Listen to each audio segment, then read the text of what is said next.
এখন আমরা রেডি হয়ে গেছি গ্যাংটকের উদ্দেশ্যে রওনা দেব বলে। আর এখন যাব মহাকাল টেম্পল, ওখান থেকে পায়ে হেঁটে একটুখানি মল থেকে। আর আমাদের যেই হোটেলে আমরা আছি সেই হোটেলের টেরেসে এসেছি। আর তোমাদের টেরেস থেকে কীরকম ভিউটা সকালে তোমাদের দেখাচ্ছি। এই যে টেরেস থেকে ভিউটা, ঘরবাড়ি তো দেখাই যাচ্ছে, তার সাথে প্রচণ্ড কুয়াশাও আছে আজকে। এই দেখো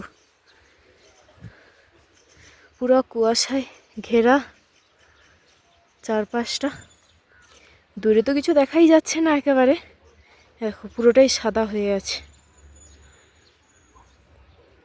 তো আমাদের হোটেল থেকে এটাই ভিউ। অন্যদিন টাইম পাইনি তাই দেখানো হয়নি, তাই আজকে দেখিয়ে দিলাম, যেহেতু আমরা গ্যাংটক চলে যাচ্ছি সে কারণে। তো চলো গ্যাংটকে গিয়ে দেখা হচ্ছে।